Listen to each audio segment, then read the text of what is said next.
Swider Man. He's getting all the attention now. Ooh, I like that, Swider Man. That might be Cole's new nickname. Swider basket and a foul.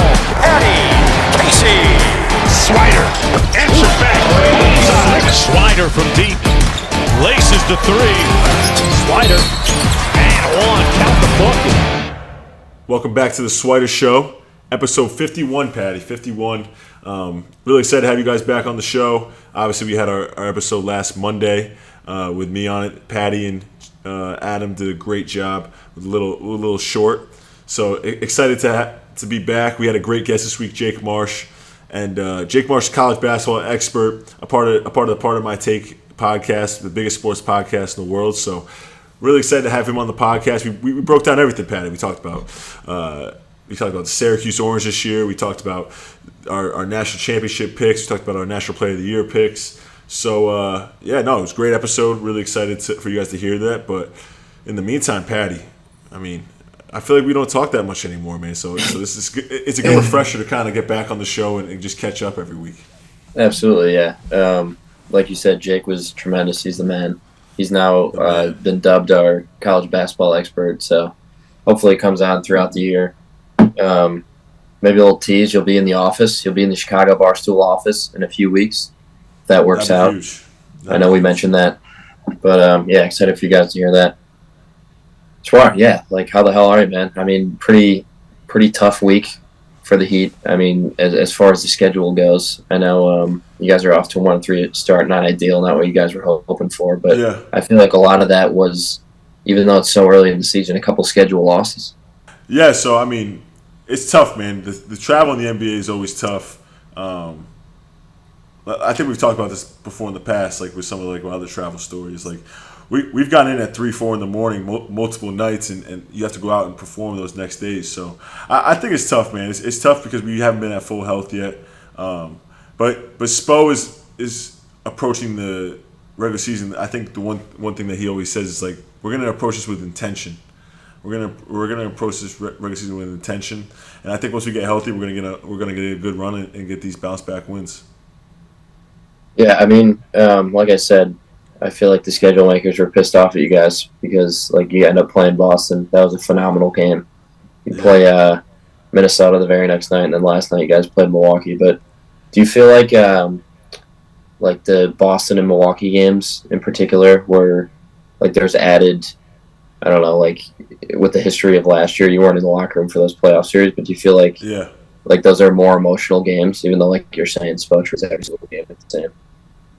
Yeah, no, it's definitely the intensity felt like a playoff game, especially in Boston, and the crowds are great. Obviously, there's all this you feel like they're just trying to get revenge on you the whole entire time, right? But I think the one thing that Spo does a really good job of is, like I said before, he approaches every single game the same. He approaches every single game wanting to win the game, and as simple as that sounds, it's not that simple around the whole entire NBA. Right, it's not the case everywhere. There's a lot of factors, so I think it's been good. Spo's done a great job of just really trying to hone in on the details, and I just think we haven't been at full health yet. Once we get back to full health, we'll kind of see it a little bit better. Our schedule will be a little bit better coming up, and hopefully we don't have a back-to-back going from Boston to Minnesota getting in at 4 in the morning. Because that is tough. That does seem like a scheduled loss. Right. Did you have a bunch of family at the Boston game? Yeah, the Boston game was unbelievable, man. Got to see my boys the night before, go out to dinner in the North End. If you've been to the North End in Boston, it's one of the best places to go to if you're looking for Italian food.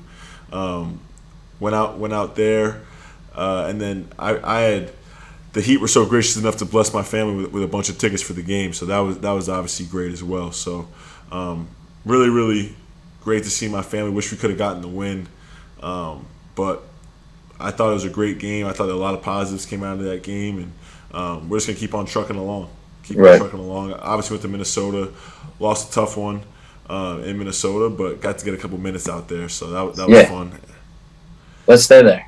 The Minnesota game. Like you're saying, you guys seemed a little tired. It's very understandable traveling. No J-Butt that game. Minnesota's very good, but as Swider Show listeners and fans and friends, we're very pleased to see. I looked at that game as a win because you check in 2 minutes, 3 shots up. That's what I love to see the most. But you flushed out a dunk, your first 2 in the NBA, first official 2 in the NBA. Yeah. You put up 5 up on the board. I don't know, what was like the feeling after that game? Like, did it feel totally different than the preseason? Yeah, it does feel different. Checking into a regular season game, it feels a lot different. I think when you're playing the preseason, there's like this attitude of like we're just trying to like test everything out, trying to see these different lineups. It's not the pressure to win those games. Even though you want to win the game, there's not the pressure to really win the game, right? Mm-hmm. Checking the regular season, like everything's real. The stats are real. The officials are calling the game differently. The players are taking it more serious. The coaches are taking it more serious. And, man, it's just it felt great to get out there and try to take advantage of my 2 minutes as much as possible. So, also to that point, a question I wanted to ask you, because we were sort of texting about this offline, as you'd say in the business world. But that was the only game that you were, in quotes, activated. And yep. I know, like we've mentioned, that there's 3 two-ways now. And you were explaining to me how there's now 90 total games that 2-ways can be activated total, but also up to 50 individually. So can you just explain that for like someone who doesn't understand contracts and is dumb like myself? Yeah. So the new CBA obviously introduced a third 2-way. The third 2-way is obviously a blessing for 30 other guys to have a chance to play in an NBA game, which is awesome, right? But when they did that, they also made a rule that you can only be active. The 3 2-ways can only be activated for 90 games combined. So one player can be activated for 50 games, up to 50 games, but all 3 combined, like I just said, can only be activated for 90 games. We're at 9 games activated right now. So there's been Jamal and RJ have suited up for all 4, and then I've only suited up for 1. So at 9, about 10% done for the season of being activated. Out of 90. Out of 90, yeah. It could be a good thing as well, because let's say Jamal does get activated for 50 games, or RJ does get activated, or myself get activated for 50 games, and you're playing well, they want to keep you in the rotation, they want you to play, then you kind of have to make a decision. And he do have a 15th roster spot, so all those things are in play. But at the same time, it is a blessing to obviously have a 2-way. It's part of the CBA now, so you like I think every single team is approaching a little bit differently, and I haven't seen a lot of 2-ways dressed, to be honest. A lot of these 2-ways, there's kind of saving those days of activation for the games, for the games where they need guys when they're injured. And, where there's hopefully injuries, not hopefully injuries, but when there are injuries, it's inevitable. We don't hope for injuries, but. And we've honestly had injuries to our team early in the season, so we've been using those guys to be activated. So last year though, it was like that's a new rule. Like last year, it was individually you could play up to 50 each 2-way. Yeah. So both 2-ways play up to 50, and then they just changed the rule to 90 altogether. So for the listeners out there, if us 3 were on a 2-way with the Heat, let's say, for example, hypothetically. Yeah, let's just throw it out there. If you had 50, me and Adam would then have 40 between us to play games in. Yep, that's how it works. All right. See, that's very helpful, not only for the listeners, but for me, because I didn't totally understand that. But I love the 2-way guys now. Every time I see one, I text you, on the bench. It's very, because I know their life. I know what they're going through. I know the ins and outs of the struggles and, the triumphs of being on a 2-way, so I love it. But last personal or individual question here, and then we could kick it to Jake Marsh for an extensive college basketball preview. So, like I said, tough week with the schedule. Tomorrow night, you guys play Brooklyn at home. Tomorrow night when we're recording this, last night for the listeners, Heat won by 50. You had 15 points. And then you play Washington Friday. I'll say that's a W. But my question here is the Lakers. You play next Monday. Yeah. Do you think, from your standpoint, all those guys, the coaching staff, will that be a little weird playing, against the team, your former team? Have you even thought about that yet? No, I haven't really thought about it. I think it was weird for me during the preseason to watch the Lakers play, just because I'd been there. Obviously, seeing a lot of the guys that I've played with playing those games, seeing Scotty on the bench and yeah, like, it's also like Scotty, when you're watching the preseason too. Like as a second year too, that's like you would have been like starting in those games. I mean, maybe, but no, it was definitely weird at first. I think I've kind of gotten used to it now. But I think when I see all those guys, it'll be all good vibes. It'll be fun to see them, and hopefully they'll be excited to see me as well. Yeah, I know there won't be like any bad blood or anything. I was just curious about the thought process going into that. Definitely. Yeah, no, it's been obviously a great journey so far in these 2 years, and Lakers are a part of my journey, and man, just super blessed and thankful to be a part of two great organizations. I actually I lied. One last question: when does the G League season start?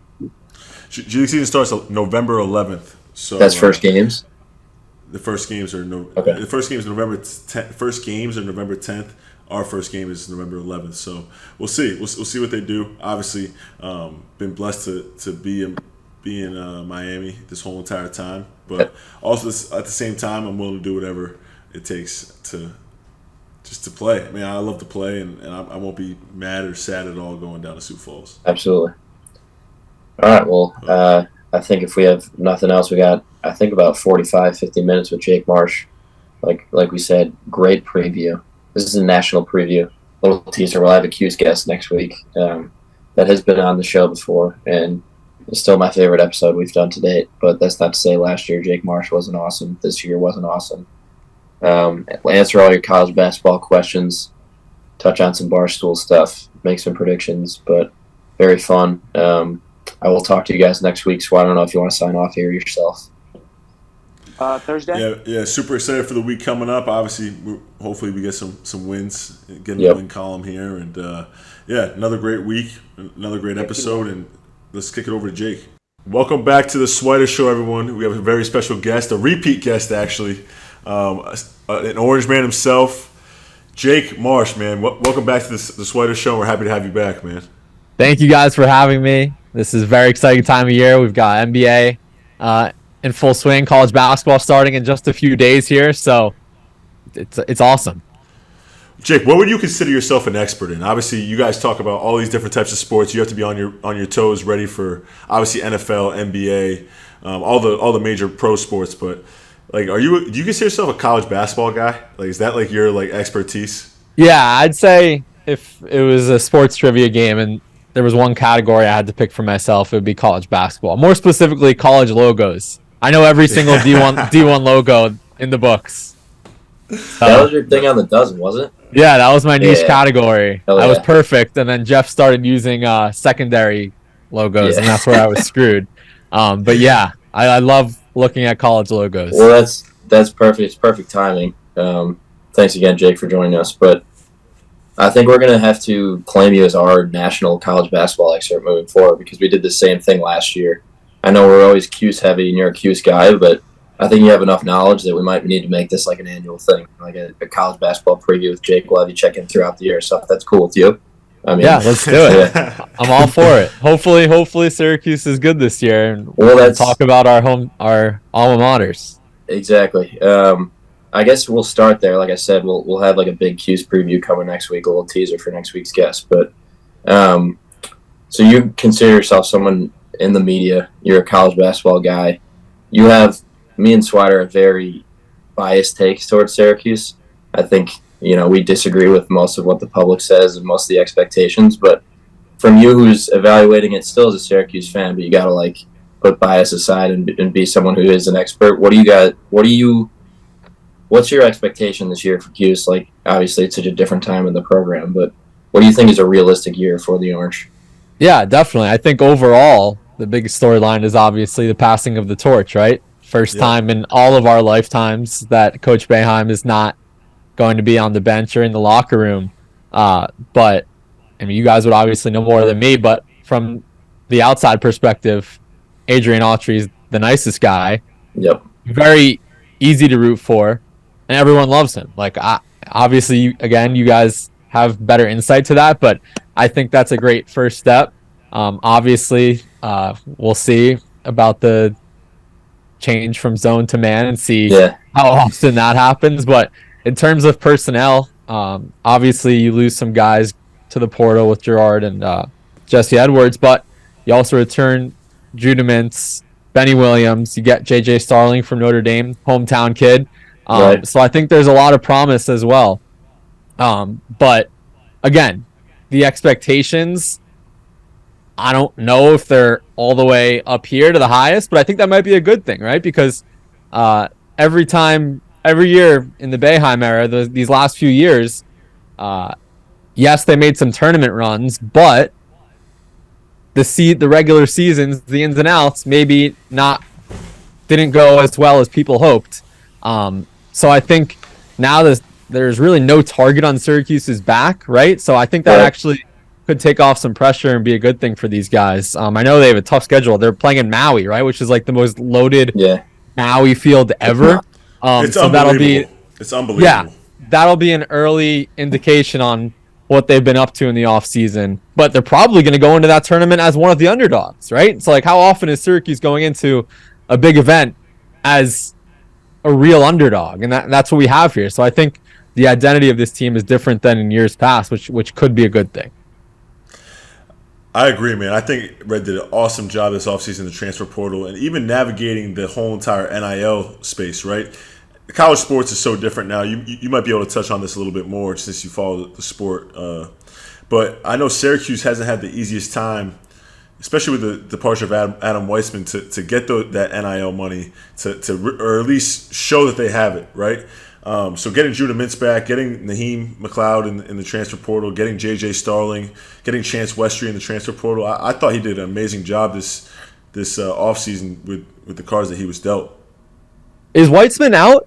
I know there was reports earlier. Are they still not allowed to do business together anymore? Yeah, Weitzman is out. His suite in the Dome is gone. He's so weird. No longer. Yeah, he's no longer a Syracuse booster, if you were so to say. Yeah, I don't know about that. He brought a lot of eyeballs to Syracuse basketball and Syracuse athletics that weren't really on it before. I did see him posting stuff at Binghamton, so maybe he's just taking his business there. But I don't know the ins and outs of how that decision went down, but I didn't notice anything negative that he's bringing to the program. I don't know if you guys agree or not. Yeah, no, he's definitely not bringing anything negative towards the program. He's really close to Red. He's really close to Alan Griffin's like one of his best friends.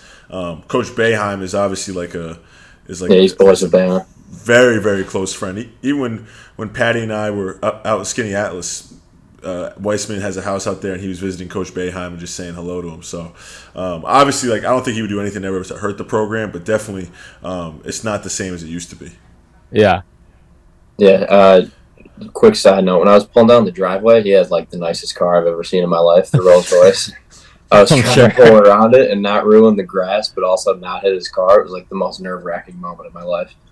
But kind of shifting gears, like I said, we don't want to like perfectly focus on Cuse, but the big talk in college basketball this past week has been scrimmages, because I know there's like scrimmage season. Titus always mentions like secret scrimmage season, and I always remember growing up, like Swider, when we were at Cuse, we played Pace and Lemoyne, and it always seemed like teams would play those games, and it was like Division II teams. And like I remember when I was playing Division II, I would follow it and be like, "Oh my God, like Dominican is playing, Rutgers this St. week." John's. And it was always yeah.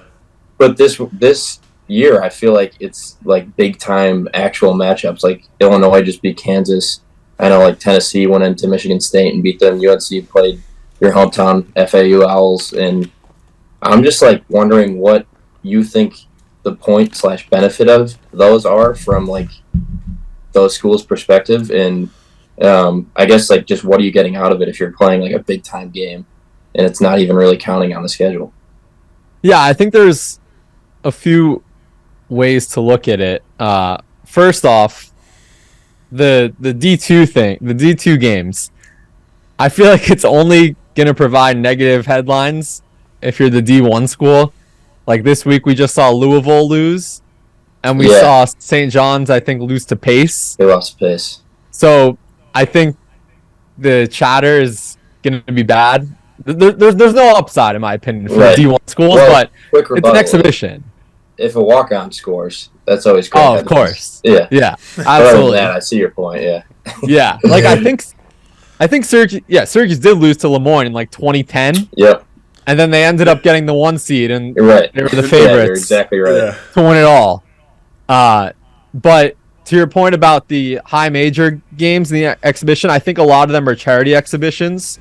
So I think that might be a reason, because I think that's a new trend, doing like the marquee matchups in the preseason. Right. But I'm reading here, the charity exhibition between Michigan State and Tennessee was to support relief following the Maui wildfires in August. So I'd assume, obviously, it's a great cause. So why not?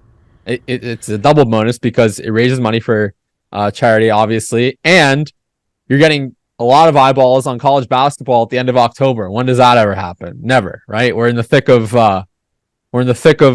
NFL. College football is coming down the stretch. NBA is just getting started. So not a lot of people are talking about college basketball in October, right? But when Tennessee, Michigan State, and Kansas and Illinois are playing each other, there's reasons to talk about it. So Right. I think it's cool. Yeah, see, I'm the asshole there. I could have done a little bit more research and found out it's for charity, but No, I didn't. I've heard it, I but I remember wasn't seeing that about 100% the sure. Michigan State game. Now that you say it, but I was just Yeah. more so wondering, like, Kansas lose to Illinois, and people are now like, "Oh, they shouldn't be the number 1 team in the country." It's like, I guess, like, if it's for a good cause, of course, I'm behind it. But Yeah, so I hope we start seeing that more frequently. yeah, Yeah, I remember when I was at Villanova, we played USC in an early season. It was like to help with wildfires and stuff like that. And we lost to USC early in the year. And when we lost to USC early in the year, like the Nova fans were like, "Oh, this team's done." It's like, guys, it's October 17th. Like, Yeah. you got some time. Like, give us a break. But it's always great to kind of get your feet wet in an environment like that. I remember Andy Enfield after the game said it was one of the biggest wins in program history in an exhibition game. So I think it's, yeah. But it's also funny, like, you see St. John's beat Rutgers, and then you see them lose to Pace, right? It's just like, you see this all the time in the NBA, right? Like the Warriors, even like their 73-9 season, they probably lost to like a bad team in the NBA. It's just like, there's so many things that happen, so many things that go on. Obviously, kids aren't going to take the D2 team as serious as they do Rutgers. And at the end of the day, you're dealing with 18 to 22-year-old kids. Like, there's going to be some downfall. Yeah, 100%. I'm double checking this, but I feel like a year that the Lions went 0-16, they may have gone 4-0 in the preseason. I think that's true. Yeah, they did. They went 0-16 in 2008. They went 4-0 in the preseason. Like, that just proves you cannot judge this. Yeah. Like, it doesn't matter. But again, is it concerning if the D1 school loses to a D2 school? I guess I'm kind of contradicting myself, but no matter what, the D1 school should always be the D2 school. You would think. 100%. 100%. Absolutely. I totally agree, man.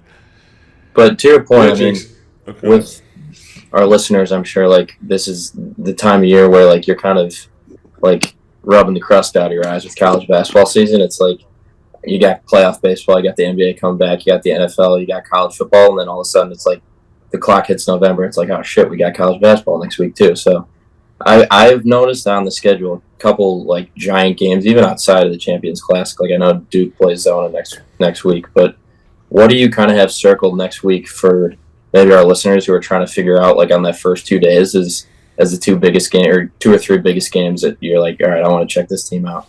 Yeah, I mean, no hesitation. It's Wednesday night, the Barstool Sports Invitational. Oh, of course, yes. That's what I like to hear. That's Had what I like to to do hear, it. Marsh. Don't. Yes, Is that next hold back? Wednesday. Friday? Yep, next Wednesday, November 8th, Barstool.tv, 7 and 9:30 Eastern. We actually have legit games. This isn't just a plug. They call me the plug guard on Part of My Take, but this is a real, like, I'm on KenPom right now. KenPom ranks the thrill score, so how exciting each game is. We have the top 2 games in college basketball on Wednesday night. We have number 10 FAU against Loyola Chicago. It's in Chicago, so that should be a great crowd. Right. A hometown crowd for Loyola against a top 10 team. It'll be their first game since losing at the buzzer in the Final Four, FAU. So it's their season opener for both teams. And then we have a high major game between Arizona State and Mississippi State. Both teams made the tournament last year. Bobby Hurley, obviously, coaching Arizona State. Mississippi State won our event last year. So opening I week, remember that. I'm circling those two games. Obviously, outside of that, USC Kansas State on opening night. A lot of bye games, so it'll be interesting to see. Like next on Monday, there's 113 D1 versus D1 games. You know someone's gonna drop a bad one For sure. You don't know where on the board it's gonna be, but it always happens, right? It just happens out of left field, and you don't want to be that high major team that loses to a mid major. And then Auburn Baylor is Tuesday, and then that opening Friday, I think you mentioned it: Arizona Duke, Tennessee Wisconsin, A&M Ohio State, Virginia Florida. Like, sign me up. It's going to be an awesome opening. Sign me up, man. No, I always love the first week of college basketball because you actually get to see the teams play, and usually you play against a bad team, so everyone's hyped and think that they're the best team in the country. So right, I'm excited, man. Especially the Champions Classic every single year is always it's always a great event. That's nuts. Yeah. It's actually here in Chicago. Top 4, right? It's Michigan State, Kansas, and Duke are all in the top 5 or top 4. Nuts. And that's actually here in Chicago, I think the 14th or 15th of November. So it's exciting. I didn't know Michigan State had hype like that, to be honest with you. But I didn't know until I heard about it like last week either. Yeah, but then they lost to Tennessee. Yeah, exactly. So it's Very like, are you gonna judge that? But Tennessee's gonna be a really good team, though. I think Tennessee's gonna be a really good team this year. Yeah, but they're gonna lose in the tournament early, as they always do. Yeah, they will. But they didn't even have Ziegler and Vescovy for the game, right? Oh, I forgot that kid was still there. Yeah, Vescovy's been there for 12 years. Yeah, he's like the new. He's the new Perry. He's like the current Perry Ellis. Yeah. They lost. Well, they lost to FAU in the Sweet 16. I was at that game in the Garden. I'm looking at the box score now. Ziegler didn't play. Vescovy did. So yeah, they're definitely a team to look out for as well. So speaking of FAU, man, obviously you guys went on a deep run. You guys mean like the reason why I say you guys is because that's your hometown team. And this year we got the pleasure of having our training camp at FAU. Beautiful campus. But if you were to look at those facilities and tell me that the FAU is making it to the Final Four and Dusty May doesn't leave to go take another job and the whole entire team comes back, I probably wouldn't believe you. What was your take of FAU making it to the Final Four? And did you get to watch the team throughout the year? And could you see that run coming? Yeah, absolutely. Well, first off, I think they lost 3 games last year. They were like 35-3. They were a 9 seed. I was actually watching a highlight of this right before I came on here. They had this incredible Final Four run. They were this close to not getting out of the first round. They were in a war with Memphis, who's now their conference. Yeah, they're now conference rivals because FAU just jumped to the AAC. So I'm sure that first game is going to be appointment television, a revenge game for Memphis. But they were this close to not even getting out of the first round. And then suddenly the bracket breaks for them because FDU beats Purdue. Yeah. So you're now a huge favorite to get to the Sweet 16. And then they just caught fire. They beat Tennessee. They beat Kansas State at Madison Square Garden. They easily could have been the national championship game. Like I mentioned earlier, they lost the buzzer to San Diego State. So they bring back like 95% of their team. Dusty May signs an extension. Like, this team is for real. It's going to be a much harder road this year because I got to look at their full schedule. But their non-conference schedule is insane. They have, they have Illinois, Arizona. Do they have Gonzaga? Maybe I'm missing that. December 23rd. I think they scheduled it kind of late. They play at Arizona December 23rd. Oh, Arizona, my fault. They play at Butler, which isn't an easy game. Right. So Barstool Invitational, of course. Yeah, Barstool Invitational. It's pretty much a road game at Loyola. But yeah, their run last year was really cool to see. Up front, we were in Columbus for the first 2 rounds, and they happened to be staying at our hotel. So when we got back to the hotel at the same time as them, because they were the last game of the night over Memphis, Big Cat and Dave had bet on FAU and Jersey Jerry, and we saw them in the lobby, and they're like, "Great win, guys! Great win!" And they're all like taking pictures with each other. So yeah, that was a great memory. So yeah, I'm looking forward to watching FAU again this year, and we'll have their opening game on Wednesday. Yeah, it will be interesting to see. Like, I don't know. I feel like a lot of people kind of look at them as fluky, but like you're saying, I feel like they're pretty legit. Are you say something smart? Yeah, no, I was just about to say. I mean, like you said, FAU. I saw them practice actually, and they seem like a Final Four type team, right? They have the size. They have obviously the really good guard play, and they practice hard, man. Dusty May has these refs coming in and calling no fouls, and they definitely muck it up in practice. So it's really good to see a team that works that hard get rewarded. But Jake, I mean, besides that, man, who do you see as real contenders this year, right? We obviously know the Blue Bloods, the Dukes, the UNCs, the Kentuckys.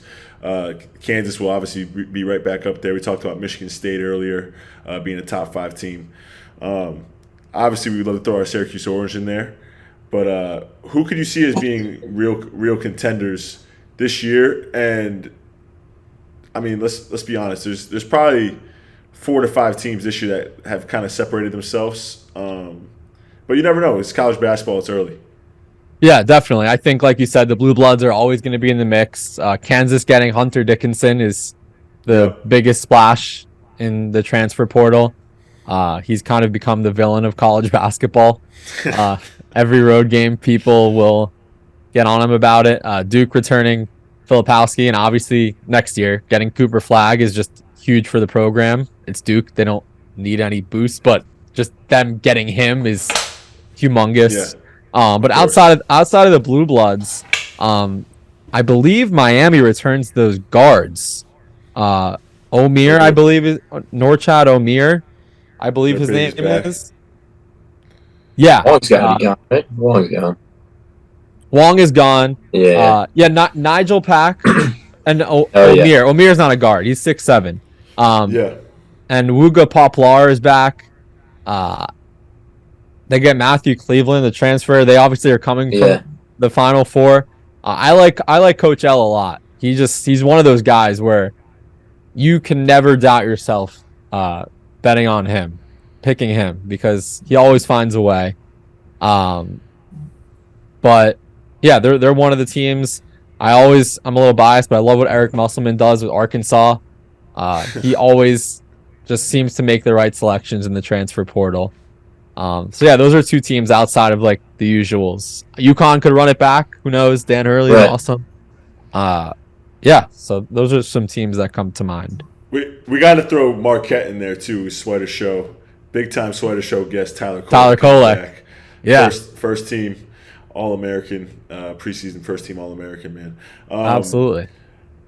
Obviously, you talk about those teams. Do you see in the ACC? You obviously talked about Miami. Do you see UNC getting back to form this year? Obviously, they had a historic run to the national championship 2 years ago. Had a very disappointing year last year. Caleb Love leaves, goes to Arizona.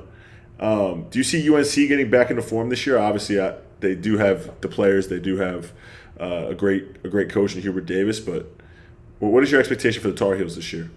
Yeah, I mean, getting Armando Bacot, he's another one of those guys who feels like he's been around forever, but He has been. he could be the best player in college basketball this year. Like last year we were saying this, right? That he could be the best player. So the fact that he's back again, Cormac Ryan, I feel like it's rare I guess it's becoming more common to see transfers within the conference. He's from Notre Dame. Yeah. But I feel like it's becoming more normalized recently. RJ Davis is still around. So I think, look, they're obviously a historical program. Hubert Davis, I think, has what it takes to be a great coach. Obviously took them to the championship game 2 years ago. I could see them making another run. They're starting at number 19 in the preseason poll. Which seems a little low based off of the talent that they have. Yeah, and they're actually a team similar to Syracuse where past years, so much hype, they had a huge target on their back. Now they're going to get slept on. Like, I didn't even consider them when you guys asked for title contenders a few minutes ago, but maybe that's good for them. Like, who knows? Like, last year they had like that Sports Illustrated like remake of the Dean Smith picture with one of his teams, and they reenacted that as if they're going to be this huge team, number 1 preseason, and they missed the tournament. So maybe that'll benefit them too. Well, that was like the whole equation to figure out going into the season last year. Is like, is this going to be the team that they were for 5 months, or for like 3 weeks where they were just like got so hot and ran through everybody? And unfortunately for them and their fans, it ended up being the first version. But yeah, kind of on that point though. No, go ahead. I saw Hubert Davis at my Washington Wizards workout, Jake, and you'll like this. We obviously the first thing he said to me is like, "Man, I'm so happy that you're out of college basketball." That was obviously my best game of my college career. But oh yeah, I go to him. I was like, "Hey, like the start of that run was against us, beating us. Like Patty knows this. Like it was. The feeling was, if we win that game, I don't think they make the tournament." No, they were playing for their lives. It was like late February. Didn't they lose at home to like an awful Pitt team at the time too? I think they lost 2 days before they played us, and they were like really on the ropes. Like they were on the bubble. They were like Lenardi was like they need to, like, this could be America's team on the bubble that we're all going to be rooting for and this and that. And then they go on this. They obviously beat us, beat Duke at Duke, win like 2 or 3 games in the ACC tournament, get the 8 seed. And then obviously go on the historical run to the national championship, and probably should have won that game. Oh yeah, it was an overtime game. Oh, yeah. With us, yeah. 36 for Cole. Yeah, it was actually nuts. You know, Jake, how they do that tradition where they start like a walk on? Yeah. For senior day, like they started a walk on. Who was the kid, Swider? I felt bad. James McAdoo. Was he a walk on? Ryan McAdoo. James is his older brother, right? Ryan, yeah. I actually have a very funny story about this, but go ahead. I'll tell it after. Well, I mean, they started the walk-on. They put him on Cole, and Cole hit like 4 threes the first 4 possessions. I felt very bad for the kid. Usually they just put him in and then like call a timeout. They kept him in for a few possessions. No, it was like first 90 seconds, Swider just shot 3 threes and made all of them. So, Patty, funny story. I don't even think I've told my dad this story. I've been meaning to tell him this because it's really cool. So, Bob McAdoo played for Coach Riley with the Lakers for years, and then he was assistant coach for the Heat for years as well. So we're at FAU during training camp, and he's there. He's there the first couple of days, and then like I told you before, I try to go in early and get my lifts in and everything like that. And Bob McAdoo walks in early one day. He's like, "Hey, Cole," and I'm like, "Holy crap, this is Bob McAdoo, legend." It doesn't cross my mind that it was obviously his son that I played against in UNC, right? He comes up to me. And he's like, "Man, you didn't have to do my son like that when we played him on senior night." It really wasn't his fault. I was like, "What are you talking about?" He was like, "Man, my son guarded you for the first couple possessions, and then you end up lighting him up for 36, and he couldn't even get a shot off because of you. So thanks, man." Yeah. And after that, it was great. But no, it was so funny because at the beginning of the game, Coach Boeheim goes, "All right, they're starting the walk on. Whoever the walk on's guarding." We're going 1-4 flat. Just shoot the ball, son. Just score. So literally, the first play of the game, Joe sees the walk-ons on me, throws me the ball, Hezzy 3. Second play of the game, 2 dribble pull up, cash 5 points. Like the first, like Patty said, like literally like first 30 seconds. It was immediate. And then he got subbed out. And, yeah. I felt bad. Tough one. Did they give him an ovation? yeah, he got a little clap. Like it was like we're up like 12-3 when he got out of the game. I think it actually might have been a timeout. Yeah. Oh my God! By the way, I got confused. So Bob, he used to be affiliated with the Heat, but James Michael McAdoo was the UNC player that I was thinking of. Yeah, and he was on the Warriors for a bit. Yeah. Yeah. Mm-hmm. Yeah. But kind of a perfect segue here. I wanted to ask you about. So not to steal the segment, but like I said before we started recording, I listened to you on Titus last week. Very good show. I recommend it to anyone who's tuning in. But you kind of float out this idea of good for the sport for college basketball, and like I don't know whether it's games that are played or people getting in headlines. We mentioned Pitino before. He's somewhat, it's like when Rick Pitino's in college basketball, it's good for the sport. But yeah, how do you look at like an UNC legend like Caleb Love or a Michigan legend, Hunter Dickinson? These guys that are like ingrained in those programs' history, and then they end up leaving and finishing their careers elsewhere. I think that's such a popular complaint right now by like old guys that love old school college basketball. So it is like kind of solving the issues of guys staying in college. But what do you make of like them leaving and going somewhere else? And do you think that's good for the sport, or something that's kind of like a black eye of the new transfer thing? Yeah, I think there's a few ways to look at it. One way is in terms of like the team they left, their initial fan base and how they feel about it. Like Caleb Love, you immediately think North Carolina. Hunter Dickinson, you immediately think Michigan. So like in terms of a legacy, will we see those guys have their numbers retired because they left? Maybe not anymore. But in terms of the overall picture, I think it's great for the sport, right? Because you have more storylines and more drama. Like, could you imagine if North Carolina plays Arizona in the tournament, Michigan plays Kansas? Like, think about what. That's an announcer's way to look at it. It's part of the storyline. Exactly. So, I think that puts, like we mentioned earlier, it might allow the chance for people who don't regularly watch college basketball like us to tune into a tournament game because you have this super villain in Hunter Dickinson who could potentially be playing in, I don't know, a Sweet 16 game as number 1 Kansas takes on a 4-seed Michigan for the right to go to the Elite Eight. Like, just picture that. So, right. If these guys stay at the school, obviously they're going to help build their legacy at that school, but you're not really getting any extra juicy storylines on the side. So I think it depends which lens you want to look at it in.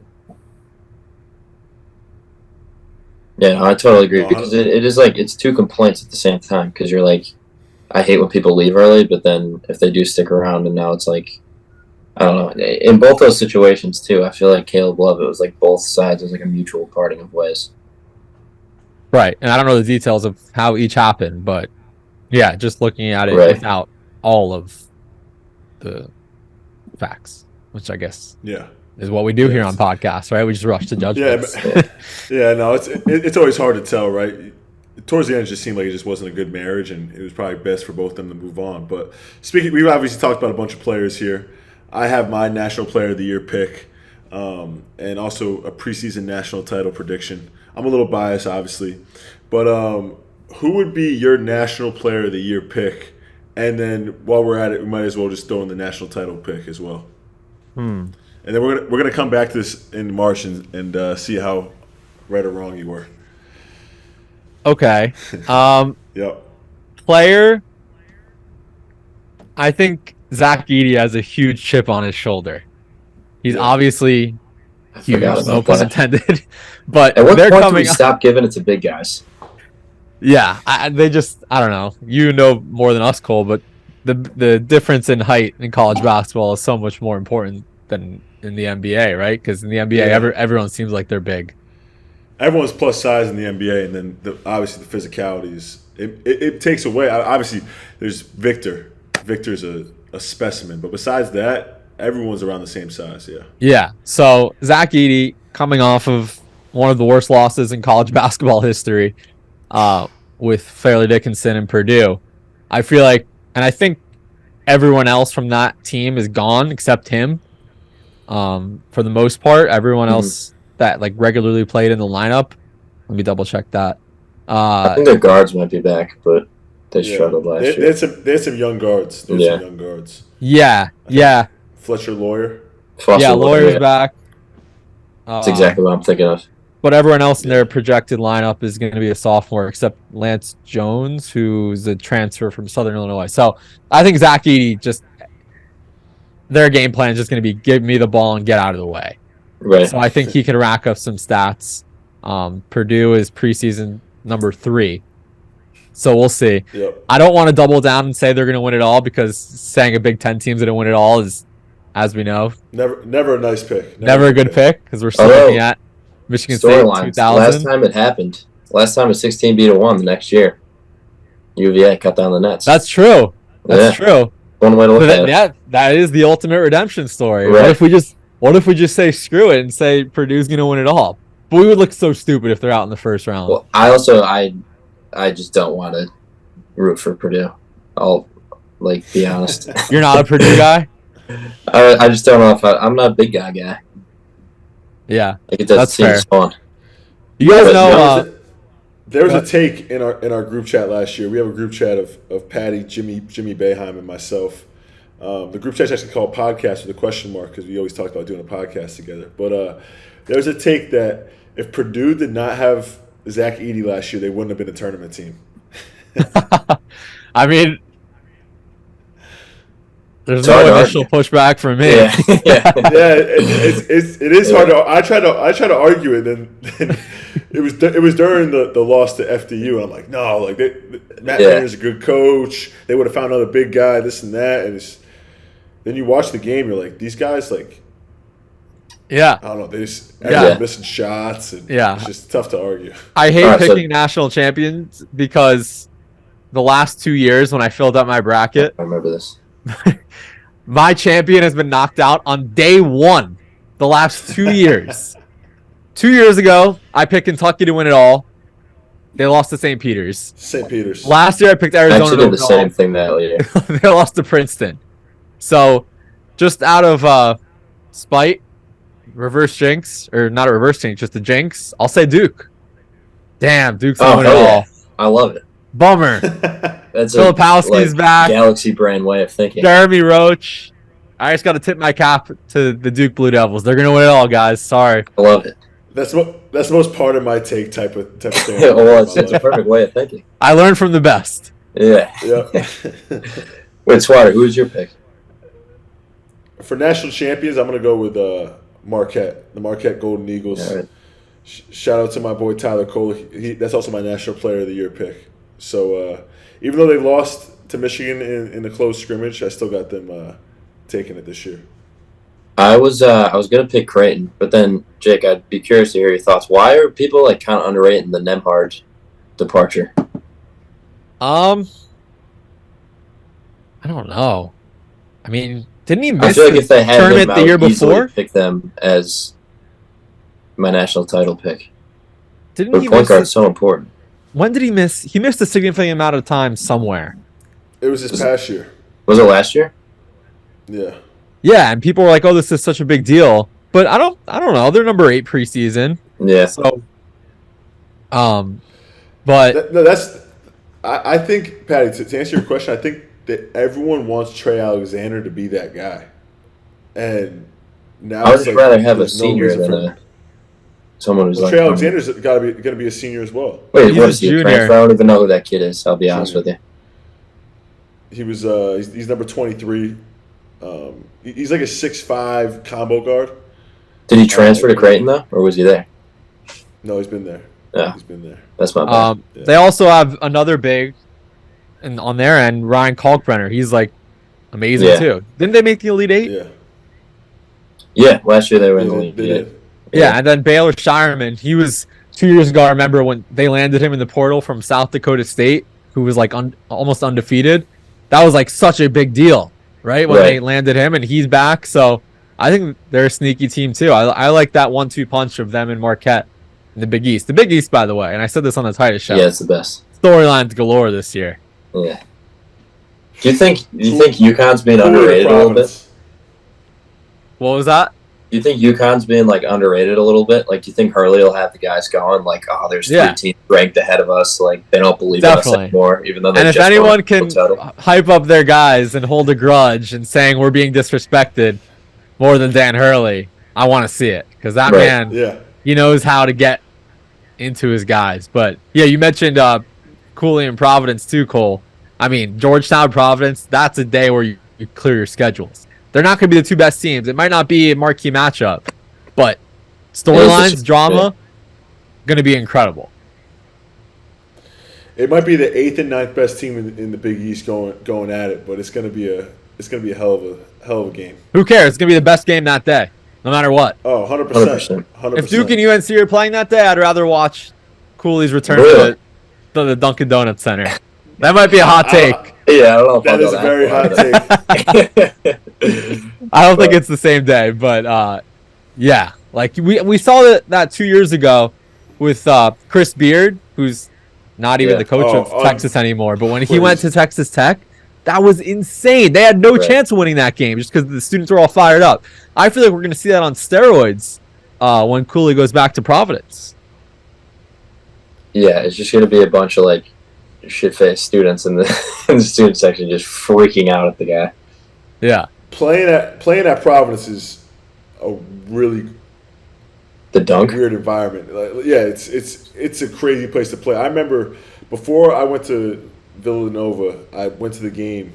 Villanova at Providence. I think this is 2018 when they won the national championship. And that's when they had Jalen Brunson, Omari Spellman, Eric Paschal, Mikal Bridges, Dante, all those guys.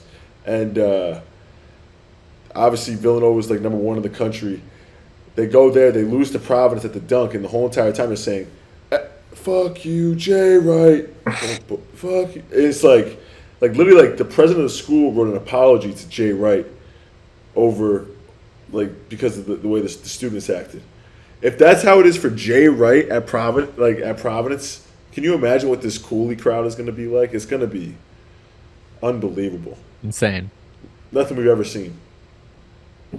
But yeah, I mean, to put a bow on this conversation, I think I'm looking through the standings right now just to be different. I'm going to pick Jake. I'm going to pick the Must Bus. I'm going to say Arkansas wins the national championship. Wow. They're due to break through. I mean, they made the second weekend 3 straight years. Yeah. Yeah, they always go to the Elite Eight. I think they break through here. And they got a team built for March. So I can't wait. You guys see my handshake with them? 17 and don't make the tournament. Yeah. No, I haven't, Jake. What's your handshake with him? I had a handshake with him when we visited Fayetteville a few years ago. I don't know if you have the capability to pull it up here, but I'll send it to you after. I've seen the clip. Yeah, it's tough luck. I'm an awkward person, socially awkward person. I just totally botched a dap up with him. I think I went in for a handshake and he went in for a hug, or a dap up and a hug, and it just went viral right after that. We could definitely find the clip and put it out. I remember seeing it at the time, but I mean, it happens to the best of us. When you're nervous in that situation, he's such a fiery guy, you're probably going in for the hard handshake. Yeah. Yeah, so it was something. But, he's the man. Very easy to root for. I want to jump in here really quick. This is the perfect time to get it on the record that I'm picking Binghamton out of the America East this year. So, Jake, I'm wondering who win the national title? We'll see. If they can get past, Michigan State, we'll see. But Jake's in Vermont, does some Vermont games, right? So I want to hear who you have at the America East this year. And why not Binghamton? Why not Samir Torrance? Because Vermont's in their conference. That's why. There's no reason to pick anyone but them. But yeah, that was my first job out of school. Right after graduating from Syracuse, I was their radio play-by-play guy for 2 years. Awesome time. We got to go to the tournament. It's pretty sick. Vermont has a great program. John Becker does an unbelievable. I mean, you've seen it firsthand. John Becker does an unbelievable job. So, shout out to the Catamounts. But we're obviously rooting for Samir Torrance this year to make it out of the American East to the tournament. Have a big year. But yeah, no.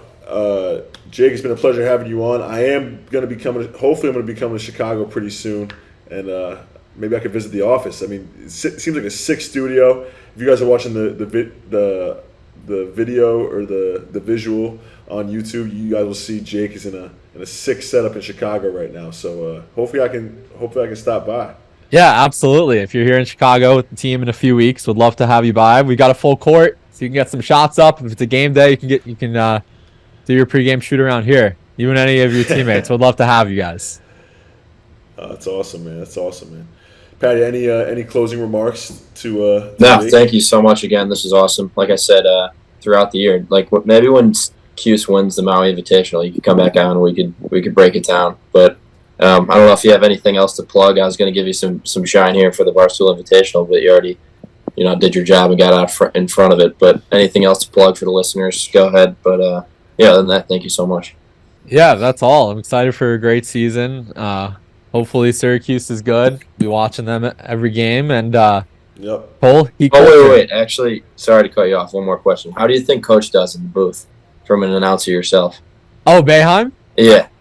I'm very excited for that because I'm just envisioning him talking about, I hope he talks about players and opponents the way that he talks about them in post-game press conferences, and it just does not hold back. That would be amazing television. I hope it happens. What do you guys think? Do you think he's going to be a little, is he just going to be relentless, or is he going to be a little softer on the guys? Cole, you go first. Yeah, I've been thinking about this a lot. Actually, it's been in my thoughts a lot these past couple of weeks. When especially when I saw him sign the contract, right? Because we had heard from Buddy, but my thing was there's no way he can actually go there and just just commentate the game and not have like harsh opinions, right? Like, Right. That's the Boeheim that we know. And one thing that I love about Coach Boeheim, but a lot of people like don't like, is just like he's very like quick in the moment just to get like super like aggressive, angry, and then like obviously as a commentator you don't have those same emotions. But I would say at the beginning he'll be able to hold it together. Mm-hmm. And then when the game gets heated and tight, I feel like he's going to go to his natural personality, natural type of way of thinking. Yeah, I'm really interested to see it. I'm looking forward to seeing what games he's on because I will be tuning in. I imagine, what if I called a game with him one day? That'd be pretty sick. Oh, that'd be amazing. That'd be unbelievable. That would be incredible. Call a Q's game with him? Oh my god! I wonder. I don't Do you know. think they're gonna have him do Q's games? A couple of years before he could do a Q's game. Like I feel like he's too. Oh, he'd be so biased. Yeah. Didn't So Jay Wright do Villanova last year? Yeah, He did a couple Villanova games. It was his first year with CBS. Yeah, no, he. I remember specifically he did the Penn game, and I bet that was weird for him because you really can't root for your own. Right. Like you can't root for the team when you're commentating, but it's definitely like a weird thing to kind of go back. I agree with what you're saying. God. Sorry, I agree with what you're saying because you look at some of the biggest names in college basketball media, like Jay Billis is a Duke guy, but you don't really think about that because he's so professional and he's down the middle. Like he'll criticize Duke. Seth Davis, Duke guy. So I agree with what you're saying. Like if Boeheim were to call a Cuse game this year, these are guys that he coached and he recruited. Right. If you wait 3 or 4 years, he won't be as well connected, so it might be easier to be down the middle. Yeah, it's also the difference with him too is like even if he didn't do this year, and if he just took the year off and like hung out, and he always says like he's not going to go to Q's games if he didn't go to any, and like you didn't hear from him at all. When you flip on a Syracuse basketball game, the first name you think of, no matter what, is Jim Boeheim. So when he's calling a game that's also like he's literally the program, like synonymous with the program to this point. It'll be interesting, but I do think he'll be very, very good at it. Absolutely, I think his name is on the court, Patty. His name's on the court. I mean, it might as well like the school should be named after him. Like it's to that point where it's like that's the program has literally never known basketball without him. So we'll see how it goes. It also should still be Carrier Dome, but I'm sure you guys agree. It's just weird. Like no one calls it the JMA Wireless Dome. No, it's the Dome. Carrier Dome. Yeah. Jake, I lied to you. Last question from me, man. I'm a big Part of My Take fan. I listen all the time. I think those guys are hilarious. Do you have any quick last second story for us about Part of My Take, or just funny moments, or even just a daily thing that you guys do to kind of get going on the show? I'm trying to think of specific stories. I'd say overall, they're exactly how they are on the podcast in real life. That's like the number one question I get is what are they like in real life? But they're so good to me. They're so good at what they do. Obviously starting a new era here in Chicago, sitting in our studio right now. The other big question I used to get is what do PFT's eyes look like? But now the world knows. Put that to rest, yeah. But yeah, those guys are incredible. It's so cool being a part of this journey with them and going on trips with them. We go to the Super Bowl every week, the Final Four. I saw you at the Final Four, Cole. Yeah, I was about to say that. Yeah, we saw each other. I don't know if it was the Final Four or the championship game, but I remember it was in Houston. That was on one of our like big trips. We always go to the Super Bowl and the Final Four every year. So, it's really cool being a part of this. I was up my Syracuse Orange, but Jake, really appreciate you, man. Like I always say, there's nothing like the Syracuse family. Everyone looks out for each other, and we appreciate you coming on the show once again.